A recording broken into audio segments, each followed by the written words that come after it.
मग काय सांगणार, काल महाविकास आघाडीच्या तिघही पक्षांमध्ये भांडणं झाल्याचं पाहायला मिळालं.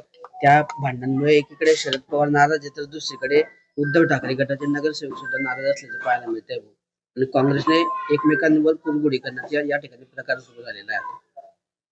हे बघा, या युत्या जे झालेल्या आहेत मागच्या काळातही आम्ही सांगितलं होतं की हे न टिकणारी युती आहे.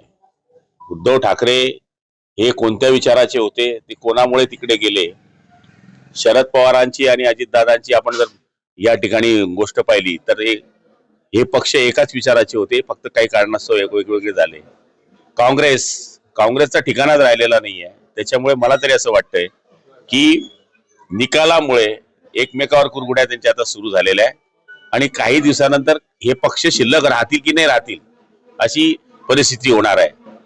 ज्या उद्धव ठाकरेंनी देवेंद्रजींना एक तर तू राहतो का मी राहतो असं म्हणलं, आज ती त्यांची पप्पी घेत आहे. म्हणजे आपलं स्वतःचं अस्तित्व टिकवण्याकरता आता वाटेल त्या ठिकाणी जाण्याचा प्रयत्न करतायत. पण आपल्याला जर एवढंच होतं तर आमच्यासारख्या कार्यकर्त्यांनी ज्यावेळेस सांगितलं होतं की आपण विचारधारा सोडू नका, त्याच वेळेस हे ऐकलं असतं तर आज हे दिवस त्यांना आले नसते. कदाचित हे त्यांच्या लक्षात आलं असेल म्हणून आता ते काँग्रेसची फारकत घेत आहे, राष्ट्रवादी काँग्रेसची फारकत घेते आहे. एक राष्ट्रवादीचे लोक नाराज होऊन नेतृत्व बदलण्याचा प्रयत्न करतायत. त्यामुळे चित्र काही ठिकाण्यावर नाहीये. पुढच्या काळामध्ये डबडं वाजणार आहे. आता देवेंद्र फडणवीस असं म्हटलेत की उद्धव ठाकरे काही आमचे शत्रू नाही, राजकारणामध्ये काही पण होऊ शकतं. 2019 आणि 24 मध्ये आम्ही अनुभव घेतलाय असं देवेंद्र फडणवीस म्हणतात. एकत्र येतील असं वाटतं. उद्धव ठाकरेंनी पण काल म्हटलेलं आहे की पुढे चालून काय होईल हे आम्ही सांगू शकत नाही.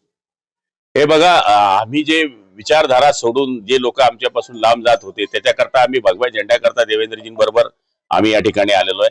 आणि ज्यांनी विचारधारा सोडून पुन्हा येण्याचा प्रयत्न करत असतील तर थोडका विचार देवेंद्रजींनी सुद्धा करावा. मला तरी असं वाटतं, मी त्यांना सल्ला देणारा एवढा मोठा माणूस नाही, पण शेवटी ज्यावेळेस आपली गरज होती, ज्यावेळेस आपला पक्ष अडचणीत होता, ज्यावेळेस मोदीजींचं सरकार येण्याकरता आपण प्रयत्न करत होतो, त्यावेळेस हे लोक कोणाबरोबर होते. आता यांच्याकडे काहीच राहिलं नाही म्हणून आता हे तुमच्याकडे येत आहेत किंवा तुमच्याशी गोड बोलतायत, पण हे कोणाचीच नाही याचा निश्चितपणाने त्यांनी विचार करावा अशी माझी त्यांना विनंती आहे. उद्धव ठाकरे काल पत्रकार परिषदेत म्हटले की मी काही कपाटातला माणूस नाहीये, बाळासाहेबांचे विचार घेऊन पुन्हा मैदानात आलोय असं ते म्हणतायत. नहीं, त्यांना लक्षात आलं की आपण मूळ धारा सोडली. अरे जो बूंदों से गई वो हाथों से नहीं आने वाली है. त्यामुळे ज्यांनी भगवा सोडला त्यांनी नंतर भगवा पकडला तर हात थरथरतात हे त्यांच्या लक्षात आलंय.